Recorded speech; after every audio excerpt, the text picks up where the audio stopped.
great seeing all of you at the supervisor schools last week in Europe. And I can't tell you how much fun I had. And especially those of you that I got to meet at the reception personally, you know, it was really great for me. And you know, as I think about those of you that I met, it's kind of sad sometimes that a lot of you don't really see yourself, you know, exactly like me, you know, that, you know, because, you know, all the time there's a lot of crowds around, a lot of people, you know, are trying to get pictures and everything. But, you know, remember, I started out just like you. You know, I got one customer at a time, I got one distributor at a time, and just kept building my business every single day. And, you know, a lot of people ask me, you know, what is it like to live the way that we live, you know, in these incredible homes and stuff like that. And I got to tell you, you know, you don't just kind of get from where I started to where I am here today overnight. You know, I don't really think about how incredible it is, because when I was working every single day, I got to one level, and then I worked some more, and I got to another level to where I am here today. And you can do the same thing. All of you are just like me, and if you keep doing your business and you keep doing it consistently, everything can happen for you. And this video today is just hopefully a way for you to just kind of see how I live my normal everyday life, you know, away from the office, away from the rallies. What do I do? You know, playing with the family. We're going to go change his diapers here in a few minutes and have a good time. So I hope you enjoy the video.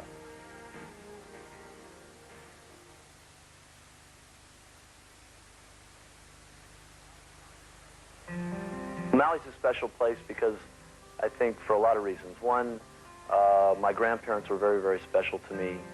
They were the ones that brought me up. Most of you know that, you know, I didn't really meet my dad till I was 21. And my grandparents, the big deal for them was a couple of times they got to go to Hawaii. So I think the biggest special thing for me was that when I finally made enough money to afford a second home, Hawaii is the place I wanted to go in the memory of my grandfather.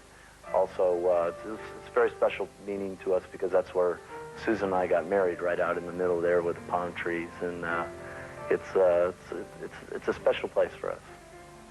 Things we love to do most there is I got my little motorcycles, run up and down the street, and go around the island and stuff on my motorcycles. I got a big four-wheeler that I go up and down the beach on, and we love to take little walks up and down the ocean and do a lot of swimming, a lot of swim sports. And we don't get to go there really as often as we like.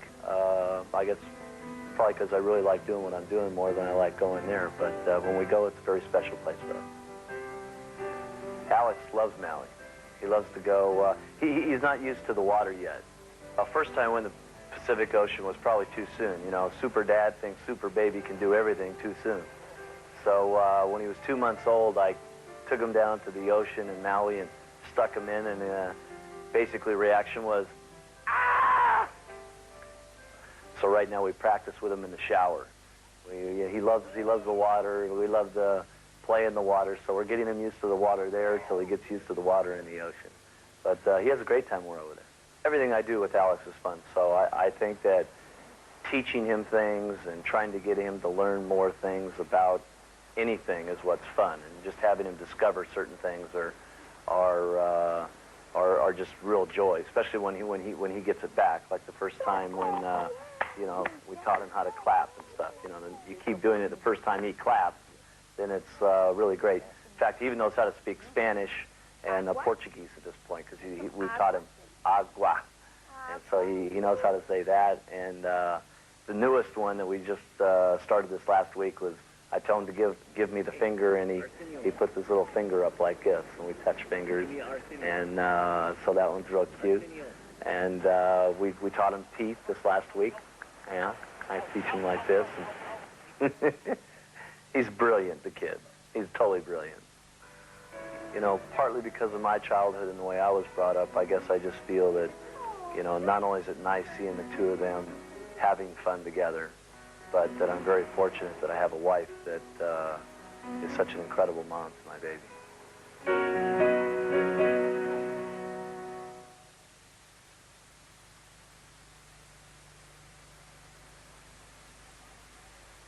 I guess about 4 or 5 years ago, I decided that we were truly in a position to start taking Herbalife around the world, and we aggressively started looking at the European market. At that time, there was many people that told me that our products wouldn't have the same kind of enthusiastic reception here in Europe that they had experienced in America. that the business concept might not fit in Europe the same way that it did in America and have the same kind of flair to it, that maybe people in Europe wouldn't get as excited about the company as they did. But we first opened up 3 years ago in Spain, and it was overwhelming what took place in Spain. And I'm so grateful that the Spaniards really were the ones 3 years ago that led the way to Europe taking us west.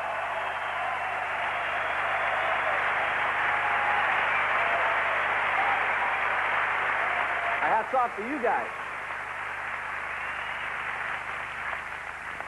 And I mean that with all sincerity, because, you know, if it hadn't really taken a hold, who knows what would have taken place here in Europe and how fast this thing would have grown. Then we opened up our company in France here just about a year ago, and the reception in France, I can't even begin to tell you. Look out, Spain.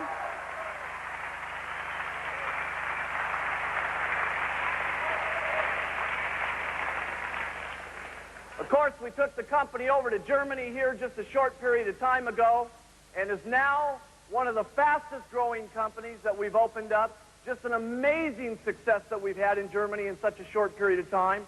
But it's just amazing what's taken place there. We've opened up Czechoslovakia, which has just been overwhelming.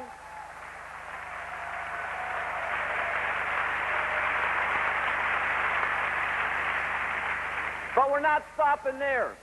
We're going to continue to take Herbalife country by country and language by language. And by golly, we're going to take Herbalife completely around the entire world.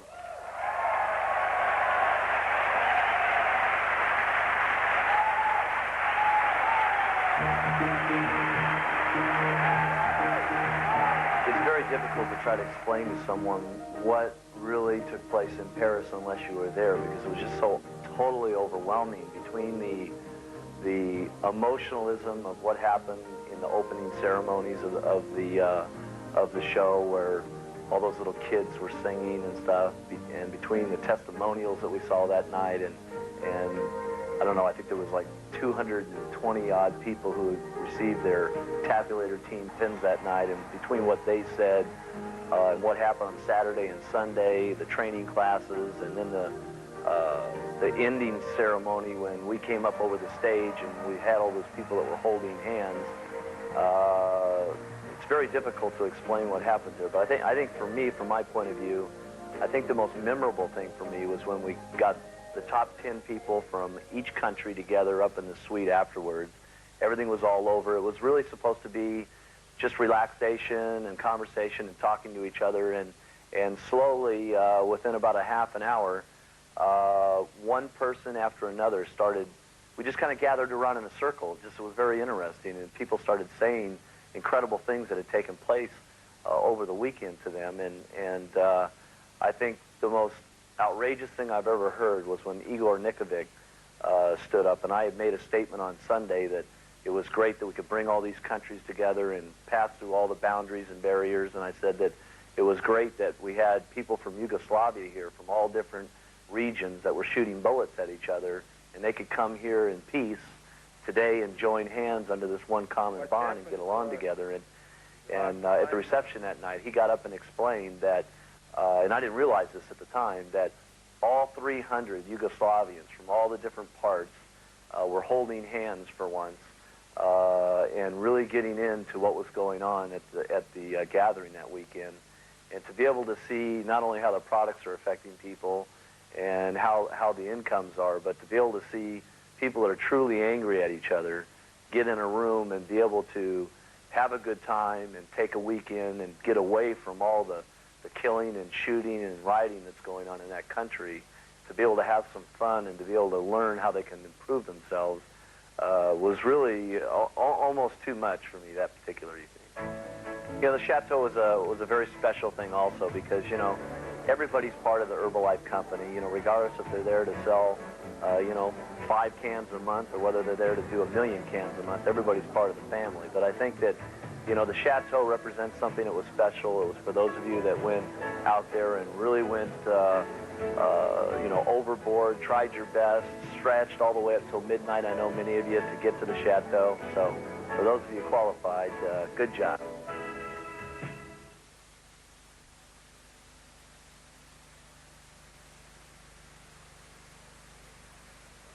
people always ask me, you know, what is the single most enjoyable thing that I do in life?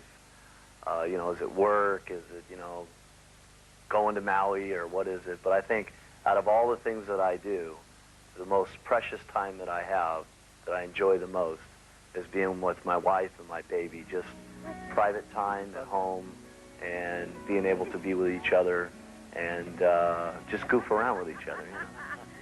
When I'm with Alex, I think the most important thing is, you know, everything that I'm doing is it's a learning experience. It's not only I'm trying to teach him something, I'm allowing him, you know, he teaches me things, you know. And, you know, you always wonder, you know, I guess especially because of the way I was brought up, you know, when we were having Alexander, I kept wondering, you know, how will I be as a father? How will Suzanne be as a mother? And, you know, originally, she didn't even want to have any kids. And she has Alexander, and to watch her with him, she's such an incredible mom. And, you know, she gets to spend a lot more time with him than I do. The bonding that they have between each other and the things that she teaches him that I get to get in on after she's taught him is really a real pleasure for me. So she's gone from not wanting to have any children to being the most incredible, you know, mom on earth, to now she wants 4 children. So I'm trying to talk her down to 3, but we'll see who wins. You know, the first 5 years Herbalife was going, and when I started to prosper, since most of my travels took me to certain places, most of my experience with homes were more of Chinese descent or Hawaiian, or also the American kind of Mediterranean type style.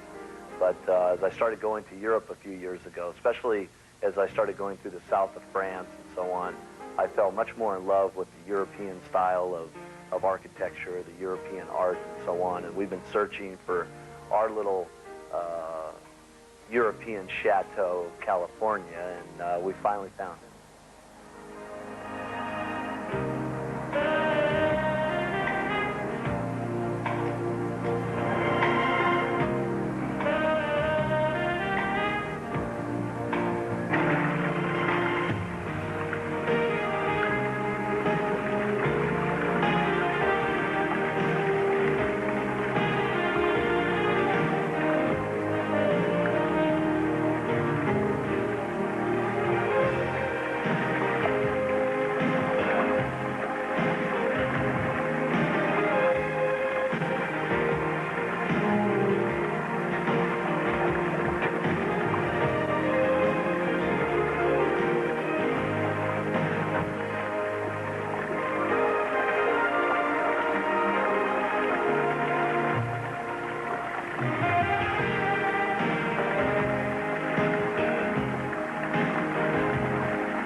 Wait to see you at the extravaganza in Barcelona. We'd love to show you on the inside, but that'll just have to wait till the next video. So for now, bye-bye.